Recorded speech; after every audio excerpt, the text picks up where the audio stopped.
Bibliophiles of the internet, my name's Adriana, and today I'm here to talk about one of my new favorite books, The Gods of Tango by Carolina de Robertis. First off, this story is about an incredible trans character named Dante, and while the back of this book essentially dead names him and uses she, her, hers pronouns to sell the story, I will of course for the entirety of this review be referring to Dante as his chosen name and with the pronouns that properly honor him, because that is the very definition of respect, and it's the same respect I would show any other trans person in real life. This is Own Voices Queer Latinx historical fiction. It takes place in 1913 Buenos Aires. Our main character, Dante, has immigrated from Italy to Argentina with nothing but his grandfather's violin, and he's going there to meet the person he's supposed to marry for logistical purposes, but when he arrives, he finds out that his future spouse is actually dead. So he's basically stuck in this new country where he doesn't speak the language, doesn't know anybody, with no money to return home and no spouse to live with. He is able to find temporary lodging in a nearby conventillo, but what he really wants to do is to live off of making music. But of course the only people who can make it as professional tangueros at this time are men, so Dante decides to leave behind the conventillo, finally start presenting as a man, teaches himself how to play tangos on the violin, and basically becomes one of the most successful tangueros in all of Buenos Aires. I have to start by taking a moment to just appreciate the writing in this book. De Robertis has a knack for crafting extremely immersive and evocative prose that really and truly transports you to another time and place. Her use of language is lush, languid, and luxurious. The text is very dense and detail-oriented, and yet she's able to fully engage all of the senses, and every word is meant to captivate. There's an inherent sensuality to her work, especially when she is describing music, which is one of the hardest things to write about, because music is not this tangible thing. It's not something that we touch or see, it's something that we feel, but she makes it into this complete,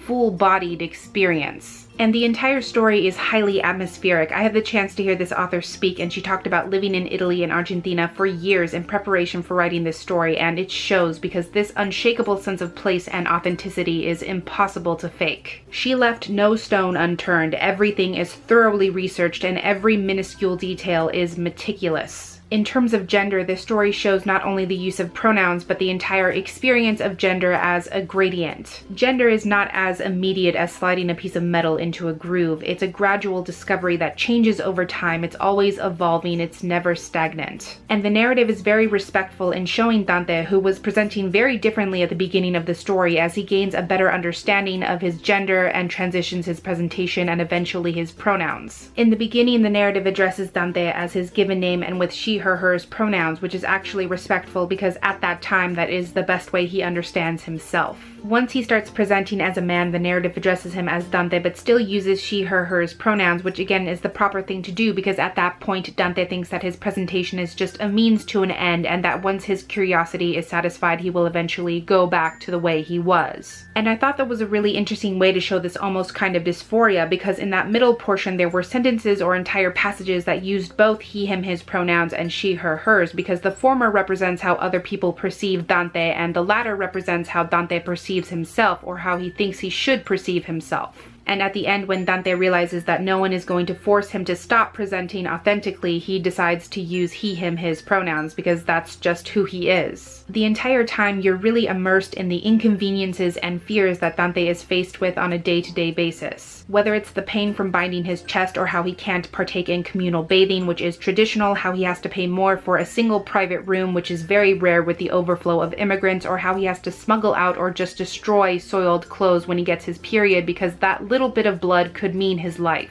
What's more, the story perfectly comments on what it feels like to transition from a life of marginalization to a life of privilege, because of course passing as a man affords Dante all these incredible new privileges and freedoms that he never could have imagined before in his life. And his transness is developed very naturally as well. In the beginning, he's always wondering what it would feel like to have different body parts or wear different clothes. He's always been curious about what sexual pleasure feels like for people who don't have vaginas, and he's always been incredibly attracted to women, but of course he's been way too terrified and confused to even allow himself that. Even after Dante starts presenting differently, he only allows himself to explore that attraction incrementally. First he allows himself to look openly, then he asks permission to touch, and then eventually he dedicates himself to mastering the art of sex with women, and honestly his discovery of his true self is the most satisfying story arc. Dante's experience with gender really hit home for me because sometimes the question of who you are is so frightening, so impossible, so insurmountable that the only way you can begin to parse it is by knowing your limits, what you can no longer do, what you can no longer be, what you can't imagine for yourself no matter how hard you try. This story shows a very real approach to discovering identity. We only gain a better definition of ourselves by knowing what we're not, what we're unwilling to give up.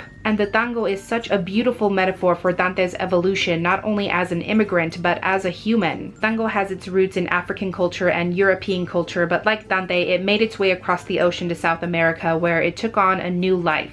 At this time, tango was fearlessly plunging forward into the unknown, blending together so many different sounds. It was the anthem of immigrants, and it was the mode of unspoken or forbidden desires. It was a genre that completely defied boundaries. It was an indulgence for the rich, an escape for the poor, and it just took on a life all its own. And that tumultuous nature, that continuous transformation, perfectly mirrors Dante's journey in this book. I am so glad I found this story, and I definitely want to read more from this author. I gave The Gods of Tango its rightful 5 stars. So those were some of my thoughts on The Gods of Tango. Of course, I would love to hear from you if you have read this book yourself or if you plan to do so in the future, so feel free to leave some thoughts in the comments below. But that is everything I had for this review today. Thank you so much for watching this video. I really hope that you enjoyed it, and I will catch you on the flip side of the page.